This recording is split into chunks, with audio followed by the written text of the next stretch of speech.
Nous sommes dans une période très compliquée, avec toutes ces crises à la fois sanitaires et financières. Et donc, on comprend bien l'importance de se réinventer en tant qu'entrepreneur, en tant que spécialiste de la communication et des relations publiques, puisque notre société est dans une plein bouleversement et que cette crise a accéléré la transformation environnementale. On l'a vu avec les résultats des élections municipales, le travail formidable qu'ont fait les conventions citoyennes, mais aussi une transformation sociétale et puis bien entendu une transformation digitale. Il y a un certain nombre d'acteurs du numérique qui expliquent qu'ils ont gagné entre 2 et 10 ans sur l'implémentation de nouveaux services, de nouveaux outils comme Teams ou Zoom. On a bien vu l'usage qu'on en a fait pendant le confinement. On oublie d'ailleurs, entre parenthèses, que derrière il y avait une techno incroyable parce que ça fonctionnait merveilleusement bien.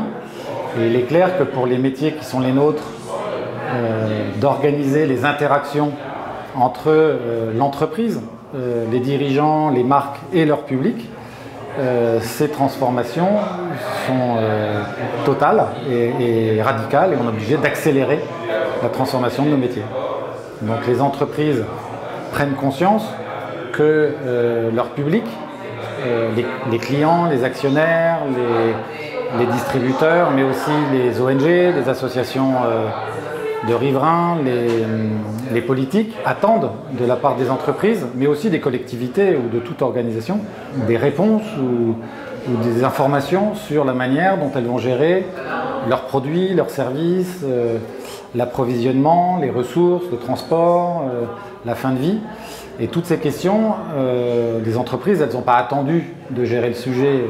Mais ce qui change pour nous, métier de la communication, c'est que cette demande plus importante de la part des publics d'information auprès des entreprises accélère le besoin des entreprises de générer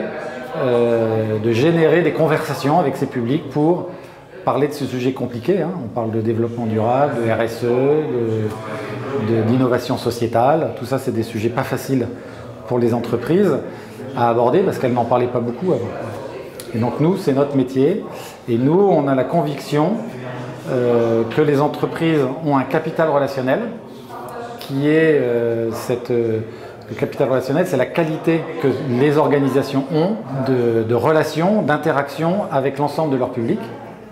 Et les entreprises prennent conscience de l'importance de ce capital relationnel pour pouvoir construire, transformer leur société et imaginer un futur durable et inclusif.